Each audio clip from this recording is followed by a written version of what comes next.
Games of chance have been entertaining and enthralling human beings since the year dot. And for most, gambling is just a harmless pastime. For others, it's a cardinal sin. But for a select few, it's a way of life, a serious profession, one where millions of pounds are at stake.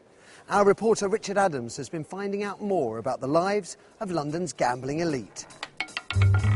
Think gambling and it conjures up images of spinning roulette wheels, chips, James Bond and exclusive casinos like Crockford's in Mayfair. But a revolution's been taking place that has changed all that and brought casinos direct into our homes. You guessed it, it's the internet. One of the most popular online games is poker, and ads like this one are helping attract a whole new breed of players, a few of whom are making a serious amount of money out of it. Money talks. Listen. Money talks. Get money. Dirty cash, I want you. Luke Schwartz, a 25-year-old from North London, is one of them. He's agreed to drive me to his apartment and to show me how he does it. Well, I started playing online poker when I was about 20, and I've always liked numbers and been good at maths, so it just all made sense for me to do this, really.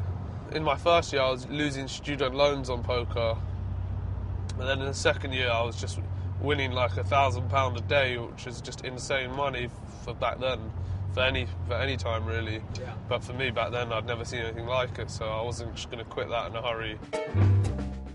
Once you've mastered the jargon, poker is a pretty simple game. Each player is dealt a number of cards, and they bet on whether they think their hand is stronger than their opponent's. The skill comes in correctly calculating your odds of winning and working out whether your rivals are bluffing or not, something Luke has proved astonishingly adept at. Poker, I would say I've won between 5 and 10 million. I think that's about right. But in the world of online poker, you never actually see your opponent. Instead of sitting round a table, Luke spends many hours a day glued to his laptop. From opening the laptop, I can be playing a game within less than a minute. And in 10 minutes, I could be winning 10,000. So, and then I could just quit, or I can stay on and win 50,000. So you're involved in a game with one other person. This is you at the top. Your name's Gracias. So you've just raised $11,000. You're waiting to see what decision he makes, and he's folded, so you've won the pot. And all that means is that in the space of a couple of minutes, Luke has made almost £2,000. How does that kind of make you feel when you win and lose in, a massive amount of money in just a single hand? Well, you probably have more feelings when you lose than when you win, although it does feel good to win. Google Luke Schwartz and you'll find over 800,000 hits. Amongst poker enthusiasts, he's something of a star. As well as playing online, he also promotes his talents at live tournaments all over the world. When you're off to Vegas, when you're flying out? Going to fly out on the 10th. Poker agent Jim Irwood is helping him manage his career. If you do well in the tournament, it's going to be a big payday for you. He has an eye for what separates a professional player from mere amateurs. The players that we represent, I don't see them as gamblers, I see them as professional poker players. And to me, there is a huge difference. Luke's not going into casinos and sticking a load of chips on red, or he's not sort of following horses or greyhounds. What he's using is his innate talent and ability to read cards and read people, and he's making a career out of it for himself.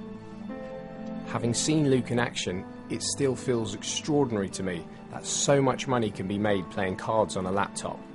I want to know what the downsides are, and the professional poker player I'm about to meet knows all about those. Wow. Andrew Feldman is just 22 and yet another poker millionaire. A cheque for $250,000 adorns the wall of his living room along with other poker memorabilia. He freely admits that playing poker online has become something of an obsession. I play about 80 hours a week, 10 to 12 hours a day. When playing online, it's very easy to forget what day or what time of week it is, because you are kind of in a virtual world. It can make you forget of things around you. But one day he'll never forget is the day early on in his career when he lost everything. Over the space of 36 hours, I was playing games I shouldn't have been playing. My emotions were all over the place, and I ended up losing all my money. And how much was that? It was over $100,000 at the time. He was just 18 and faced the difficult task of having to tell his parents. They took drastic action. We took all the computers away, which was really difficult because I need a computer to work. We put on this software called Gamblock so that he couldn't play. But what did he go and do? He went to the internet cafe and starts playing. I ended up having to go to Gamblers Anonymous and trying to give up full stop. But all I could really think during these sessions was getting back playing. It's really very, very hard to stop a gambler from gambling. Like Gamblers Anonymous, GamCare is a charity that helps problem gamblers. Hello, GamCare. They say that Andrew's experience should act as a warning to anyone thinking of making an easy living out of poker.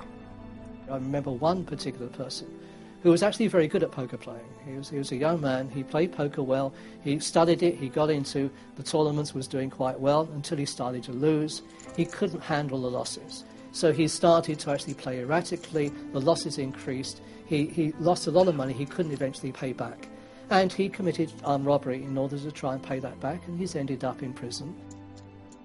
Gambling is about probability, even games of skill like poker and so on. You can't guarantee that you're going to play every poker hand successfully. You can't guarantee you're going to win over a period of time or lose over a period of time. So we would say be very cautious about seeing gambling as a way of earning money, which it's not. These guys who are doing this have a higher risk tolerance than your average man on the street.